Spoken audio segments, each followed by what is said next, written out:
Dramang ito ay rated SPG. Striktong patnubay at gabay ng magulang ang kailangan. Maaaring may masiselang tema, lengguwahe, karahasan, sexual, horror o droga na hindi angkop sa mga bata.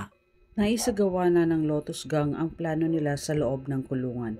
May mapapahamak kaya sa kanila? Magandang araw at eto na nga tayo sa ating pinakaabangang tagpo sa Abot Kamay ng Pangarap.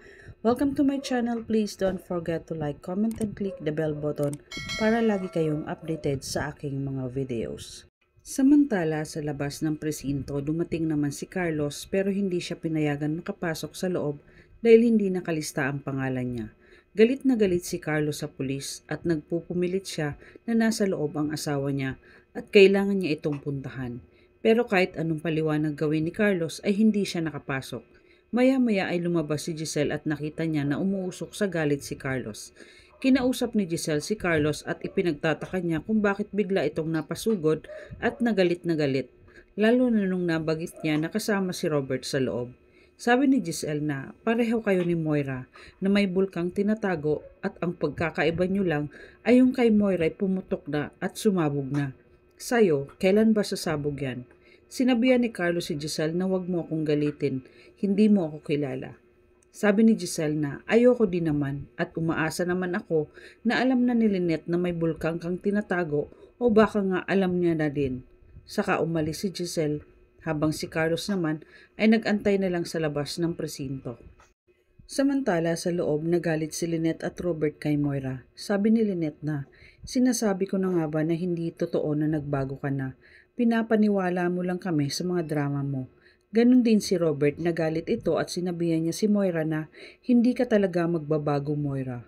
Nabigla naman si Moira sa ginawa niya at agad siyang humingi ng paumanhin sa dalawa. Pero hindi na siya pinaniwalaan kahit anong gawing paliwanag niya.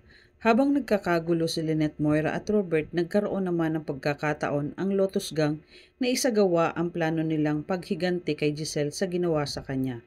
Isa-isang naghanda ang mga kasamahan niya at pinalibutan sila sa gitna. Sabay sumigaw si Madam Lotus na walang gagalaw sa inyong masama para hindi kayo masaktan. At sabay itinutok ng mga kasamahan ni Madam Lotus ang barils na hawak nila sa kanila. Ikinagulat at natakot ang lahat. Maya-maya ay inutos ni Madam Lotus na ipasok silang lahat sa selda. Kaya sa sobrang takot ni Lynette, hinawakan niya ang kamay ni Annalyn at niyakap niya ito. Habang ipinapapasok sila sa selda, nagsalita si Robert kay Madam Lotus na kung bakit nila ito ginagawa sa kanila. Samantalang tinulungan na nga kayo tapos gagawin niyo kaming hostage? Galit na sinabihan ni Madam Lotus si Robert na wala akong pakialam sa sinasabi mo. Kung ayaw mong masaktan, sumunod ka na lang. Kaya walang nagawa si Robert kundi ang sundin ang utos ni Madam Lotus. Sa loob, inipon silang lahat at ipinaliwanag ni Madam Lotus kung bakit niya ito ginawa. Sabi ni Madam Lotus na alam niyo ba na si Giselle ang dahilan kung bakit nangyayari ito sa inyo? Dahil hindi niya pinagbigyan ang kahilingan ko na makita ko ang anak ko. Simple lang naman ang hiling ko sa kanya.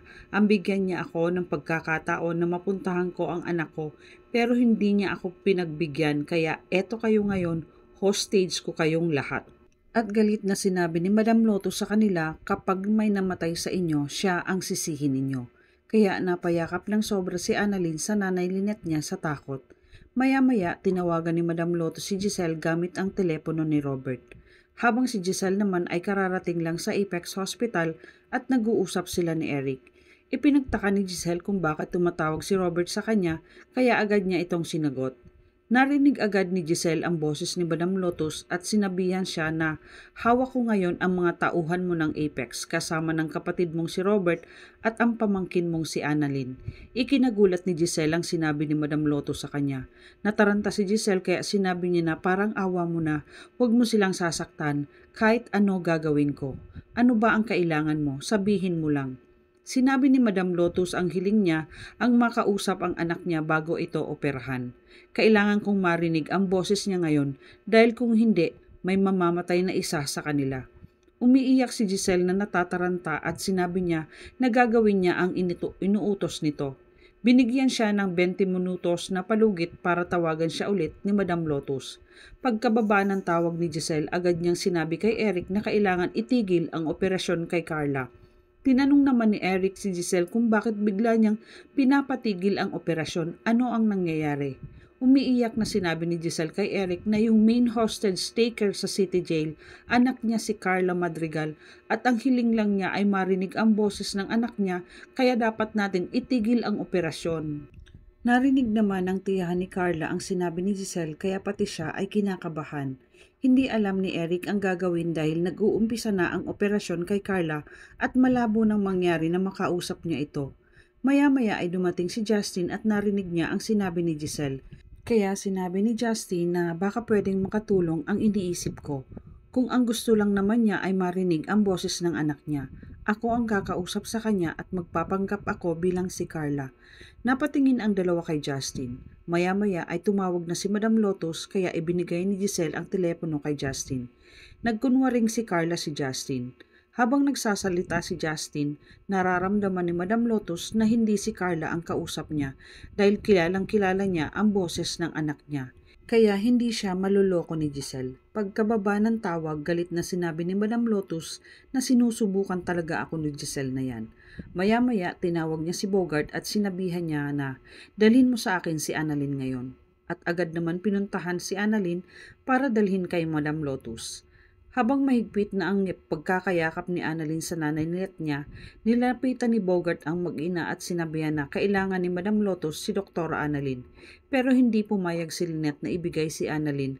Nagmakaawa si Lynette na umiiyak, "Huwag niyong saktan ang anak ko, ako na lang ang kunin niyo." At nagiiyakan na ang iba nilang mga kasamahan dahil sa takot. Pero walang nagawa si Lynette nang tutukan siya ng baril, kaya nakuha nila si Annalyn. Samantala, habang nag-aantay si Carlos sa labas, nalaman niyang may nangyayaring hostage taking sa loob ng kulungan. Kaya ikinatakot ito ni Carlos dahil alam niyang nasa loob si Lynette. Habang sila Chang Susan at Josa naman ay napanood nila sa balita ang nangyayari sa loob ng City Jail. Kaya abot-abot ang pag-aalala nila kay Lynette at Annalyn. Sa loob ng kulungan, nakaharap na ni Annalyn si Madam Lotus. Umiiyak na nagmamakaawa si Annalyn kay Madam Lotus na wag sila niyang sasaktan alang-alang sa anak niyang si Carla.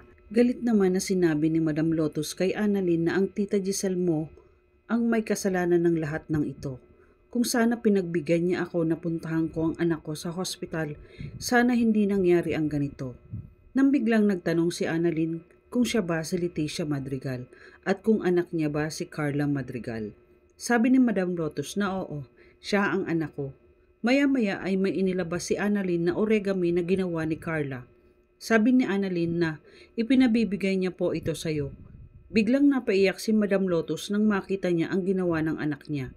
Sabi ni Annalyn na pinapahanap niya kayo sa akin para ibigay yan sa iyo at pinapasabi niya din sa iyo na mahal niya po kayo at miss na miss ka na din niya.